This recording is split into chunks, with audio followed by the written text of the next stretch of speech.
Hey guys! Welcome back to another episode of Art Journal Thursday, where we get creative every single Thursday here on this channel. Today we are going to relax and draw a mandala or mandal together. I'm going to show you my process of how I draw a mandala and then how I color it using watercolors. Also, I tried to find the correct pronunciation of the words because a lot of you guys pointed out that I pronounced it completely wrong. So the last source I found, it says you pronounce it mandal, and it's the correct way to say it, I hope.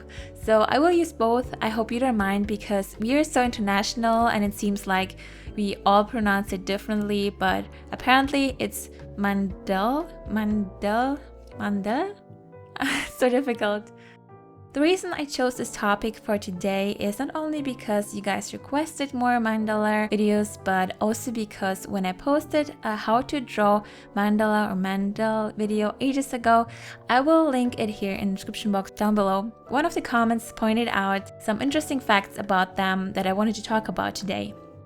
So, a mandala or mandal is a spiritual and ritual symbol in Hinduism and Buddhism, and it's representing the universe in divine form, perfectly balanced, precisely designed. Today, I wanted to talk about sand mandal in particular because I really like the meaning behind it. To create a sand mandal, it requires millions of pieces of sand. The monks would bend over the pieces for hours, placing one grain of sand after another to create intricate symbolic patterns. It serves the purpose of meditation and awareness of something larger than our own small world. But the interesting fact here is that the process itself is not really the message here. When the mandala or mandal is finally finished, after investing so much time and effort into building it, the monks would pray over it and then they destroy it. Because the destruction is actually a ritual that is just as important as the creation process itself. They would sweep it up in parts, every last grain of sand, and give a handful of it away to those who participated in the ceremony, and throw the rest of the sand into the nearest stream to be swept into the ocean to bless the whole world. And then it's gone. But I really like the whole meaning behind it. The destruction represents the fact that everything is moving and it's temporary.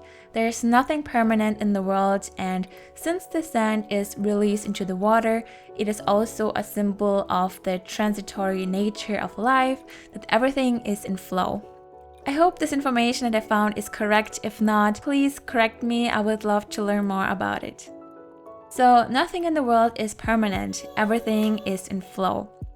And it reminded me of two things. The one thing is that we always want something, and we also worry and overthink, as I mentioned in the latest Painting Out Loud video, even though nothing is permanent. Things can break, problems can be solved, and in the end we can all disappear from one day to another. But the other thing is that even though these monks put so much time and effort into creating beautiful sand paintings, they destroy it. It's hard to imagine, especially because for us, we don't like wasting time.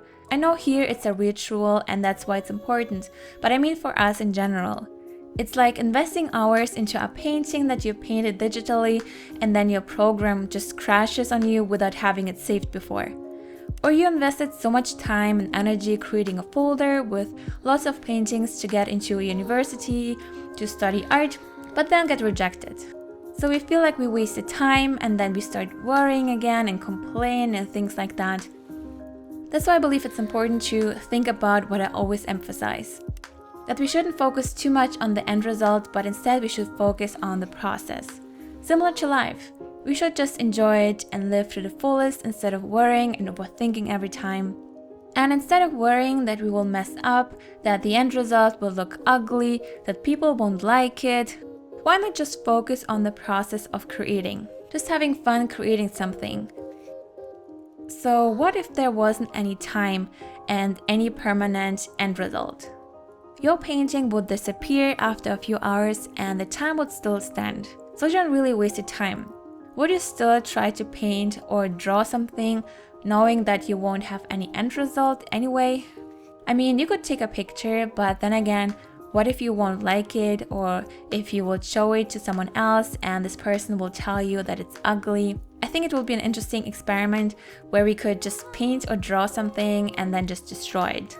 This way we will know that this art won't last, but we can take this time to just have fun and explore different ways and techniques to create something. I think the first time we would try to create something and then destroy it will be really difficult, because on the one hand, what if we will like the end result? It will be just too sad to destroy it. And on the other hand, we just invested our time creating it, so it will be difficult to just destroy it. But I think it will help us to learn to just don't care about the end result that much. I mean, as I said, it's important to improve yourself and to give your best, but sometimes our worrying and overthinking and just being so stressed about the outcome is the only thing that ruins our work and nothing else. We always worry that we will paint outside the lines, that we will mess it up, that it will look ugly, and then in the end we are so stressed to make it look beautiful that we actually mess it up. And I'm sure it happens to so many of us a lot of times. #relatable. And as I mentioned in another Art Journal Thursday episode, we always have these voices in our head telling us that we suck and that we can't do anything. So what if we will try to just focus on the process and enjoy it, and then just draw the art to train ourselves to just not care too much and enjoy the process of painting, the process of creating, and see if that helps us to learn new ways how to paint certain things, or helps us to learn about our own process without feeling this pressure to create a masterpiece. I think I actually saw a tutorial where the person was showing how to paint something digitally, but in the end he just closed the program without even saving his work. And I was like, oh my god, how can you do that? It was so pretty, but this person showed us that we shouldn't be too attached to what we create. Because even though the art is gone because you just closed the program without saving it, or because you just ripped it apart, you still own the skills that you already have, or just learned creating this artwork. So next time you can just do it again because you have the skills, and with them you can create an even better art piece the next time. I didn't start this painting, but I think that I might use some art I already created and use it for another artwork, maybe for the art journal. That will be fun, just to learn not to be too attached to all these things, and just to learn to appreciate the process and to remember that nothing is permanent. So we might as well just enjoy life, stop worrying and overthinking and stressing, and just having fun and enjoy ourselves. What are your thoughts about all this? Do you agree with me or disagree? What are your thoughts about being attached to your art, the process, and how would you feel about destroying your art? Share your thoughts in the comments below so we can chat. I would love to read your thoughts about that. If you guys have any suggestions or ideas what you would like to see for the Art Journal Thursday videos, please let me know in the comments down below so I know. I like these casual painting videos where we can just take time to create something and talk about things. And I feel like we get to know each other a little because I love reading your comments and your stories, so I feel like this way we can connect on a total different level, and I really love it. And thank you so much for the positive feedback and all the ideas for the future merch. I'm so excited to start creating cute things for you guys that you can buy and use. I will keep you updated, of course.